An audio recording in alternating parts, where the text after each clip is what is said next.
The bathroom mirror told the story I'd been trying to ignore. Another clump of hair clung to my brush, and my once healthy brown locks were now thin and brittle. At 26, I was wasting away, and nobody seemed to care. "Sarah, your morning tea is ready." Mom's sing-song voice drifted upstairs, making my stomach clench with dread. I'm Sarah Mitchell, and 6 months ago, I never imagined my mother's weight loss tea would lead to a criminal investigation. It started after my cousin Jessica's wedding. Mom couldn't stop talking about how photogenic the bride looked in her size 2 dress. The next morning, she presented me with my first cup of her special tea. "I joined this amazing wellness group," she'd said, stirring the murky brown liquid. "Their weight loss tea is miraculous. Jessica's mom swears by it." I didn't need to lose weight. My size 10 frame was healthy and normal. But in the Mitchell family, women's bodies were constantly up for discussion, criticism, and improvement. "Just try it," Mom insisted, watching me with an intensity that should have been my first warning sign. I made it with love. The tea tasted bitter and metallic, but Mom stood there until I drained every drop. It became our morning ritual, her brewing, me drinking, her watching. Within weeks, the changes began. The weight melted off dramatically, 20 pounds in the first month. My family was thrilled. "See what happens when you finally take care of yourself." My sister Emma beamed during Sunday dinner. She'd always been the thin one, the pretty one, Mom's success story. But weight loss wasn't the only change. The symptoms started subtly: racing heart, insomnia, trembling hands. Then came the hair loss, the blackouts, and the burning sensation in my stomach. "Mom," I'd whispered one morning, watching my hands shake so badly I could barely hold the teacup, "I think something's wrong with me." She'd brushed it off. "Those are just toxins leaving your body, sweetie. Look how wonderful you're looking. Another month and you'll be as slim as Emma." Today, as I stared at my reflection, hollow cheeks, dark circles under my eyes, I knew I couldn't drink another cup. But refusing Mom's tea wasn't an option in our house. I dragged myself downstairs to find her in the kitchen, the familiar teacup waiting. Next to it sat her phone, open to her wellness group's chat. I caught a glimpse of messages about special ingredients and bulk orders before she quickly turned it face down.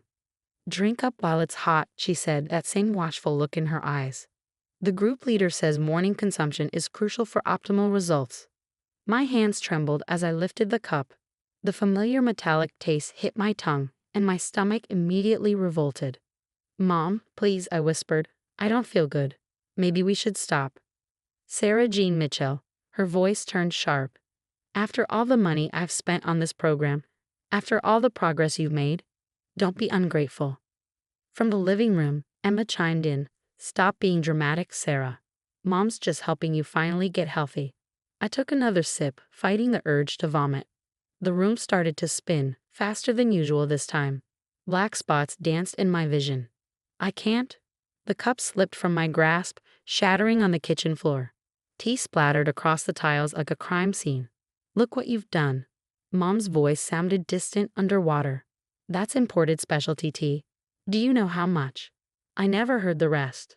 The kitchen tilted sideways, and I felt myself falling. The last thing I saw was Emma's shocked face as she lunged to catch me. I woke up to harsh fluorescent lights and beeping machines. A young ER doctor was speaking to someone outside my room.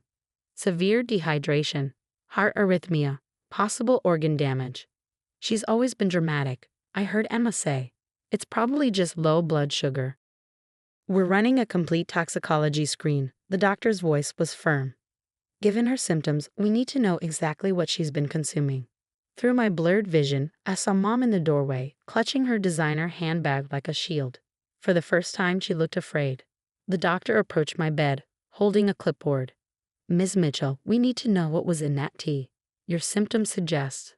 Mom interrupted, stepping forward. "It's a private wellness formula, completely natural. I can show you the website." "Mrs. Mitchell," a new voice joined the conversation, deep, authoritative. A man in a dark suit appeared in the doorway, holding a badge. "We've been investigating your wellness group for the past 3 months. I'm going to need you to step outside." The heart monitor's beeping accelerated as I watched Mom's carefully maintained facade begin to crack. What exactly had she been making me drink? A nurse rushed in with a file, whispering something to the doctor. His expression darkened as he read the preliminary blood work results. "Call security," he ordered, "and contact the FBI's Pharmaceutical Fraud Division. They're going to want to see this." The emergency room erupted into controlled chaos. Through my fading consciousness, I watched as security guards positioned themselves at my door. Mom's protests echoed down the hallway as the FBI agent escorted her away. "It's just tea. All natural ingredients, Sarah, tell them." Emma stood frozen in the corner, her perfectly manicured hand covering her mouth as the doctor read through my test results. "Significant levels of unregulated weight loss compounds," he muttered. "Traces of diuretics, stimulants, Mrs. Mitchell. These substances are banned in the U.S. for causing organ failure." My sister's composure cracked, but Mom said it was herbal. We all believed her. She's been selling it to her friends, their daughters. The FBI agent, who introduced himself as Agent Torres, pulled out a notebook. "How many people has your mother supplied this tea to?" I don't know," Emma stammered. "She runs these tea parties twice a month. Maybe 20-30 women. She said it was exclusive, imported." The room spun again, and I felt bile rising in my throat. A nurse quickly helped me lean over as I vomited into a basin. Dark spots danced in my vision as I heard the doctor barking orders. "Her kidney functions are declining. We need to start dialysis immediately." Through the haze of medical jargon and urgent voices, I pieced together the horrifying truth. Mom's miracle tea contained a cocktail of illegal weight loss drugs, similar to those that had been banned after causing deaths in several countries. She'd been buying them through her wellness group, an organization that was now the target of a federal investigation.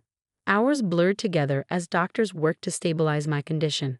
I drifted in and out of consciousness, catching snippets of conversations. Liver enzyme levels critically high. Possible heart damage. Could have killed her. When I fully awoke, Dad was there, his face aged 10 years in a day. He'd flown in from his business trip as soon as Emma called. "Princess," his voice broke, "I'm so sorry. I had no idea. Your mother said you were finally taking care of yourself, and I believed her." Agent Torres returned with a female colleague. They needed my statement, evidence for their ongoing investigation. As I spoke, describing months of forced tea drinking and surveillance, the agents exchanged knowing looks. "Your mother's wellness group is part of a larger network," Agent Torres explained. "They've been importing illegal substances, marketing them as natural weight loss aids. We've linked them to several hospitalizations across the state." The female agent, Carter, added gently, "The group's leaders prey on family dynamics, convincing mothers that they're helping their daughters. They make millions selling these dangerous compounds." A knock at the door interrupted us. It was Emma, looking smaller somehow without her usual confident demeanor. She held a shoebox. "I found these in Mom's home office," she whispered, handing it to Agent Torres. Inside were vials of powder, packets of unlabeled tea, and a notebook filled with names and amounts. "She has a whole cabinet full of this stuff," Emma continued, tears streaming down her face. "And messages. She was planning to start selling to my friends next month." "Sarah, I swear I didn't know. All those times I called you dramatic." The agents took the box as evidence, but not before the doctor examined the contents. His face darkened. "These compounds," he said, "in these concentrations. Ms. Mitchell, you're lucky to be alive.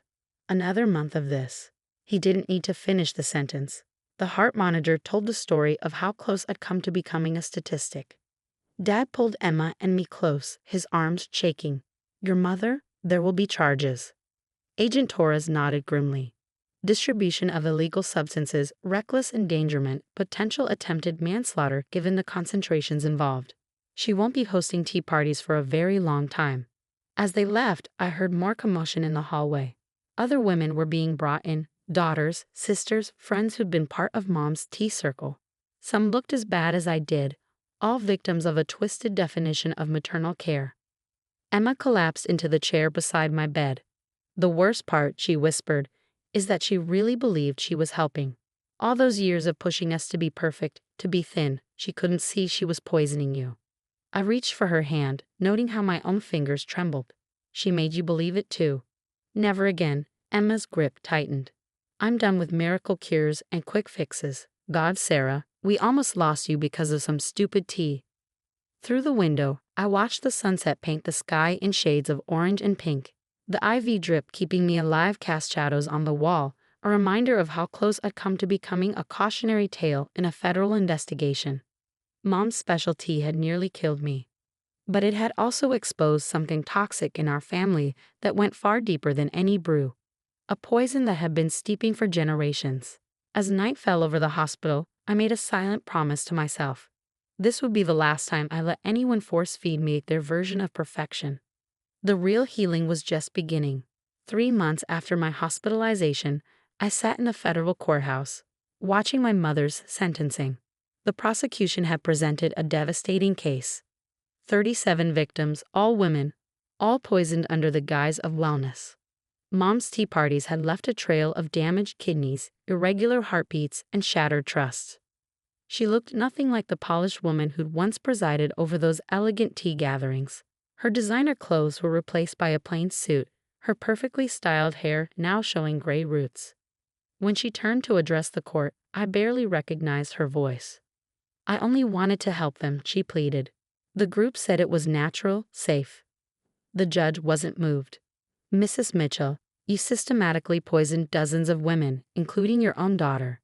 Your tea parties were nothing more than a front for distributing dangerous substances." The sentence came down hard. 8 years in federal prison, plus restitution to all victims. As they led her away, Mom caught my eye one last time. "Sarah, please, I did it because I love you." I turned away, remembering all the mornings I'd spent vomiting after her love had burned through my system.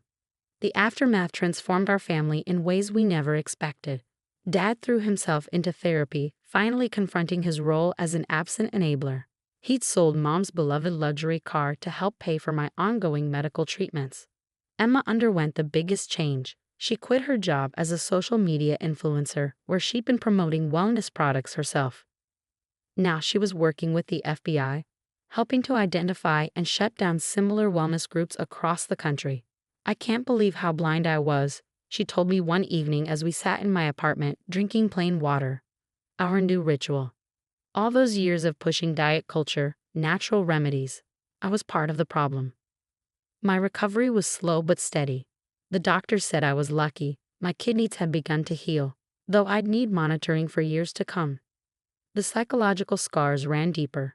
I still couldn't drink tea of any kind, and the sight of those dainty cups Mom had used made me physically ill.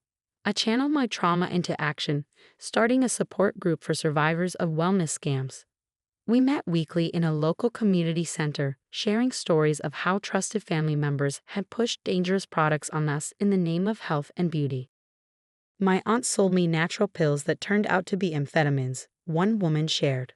"My grandmother's special soup was laced with laxatives," said another. "My mother's weight loss shakes contained industrial chemicals," a third admitted. Each story reinforced what we've learned the hard way. Love shouldn't come with a poison warning. The FBI's investigation expanded, revealing a network of wellness groups targeting mothers and daughters across the country. Agent Torres kept me updated on their progress.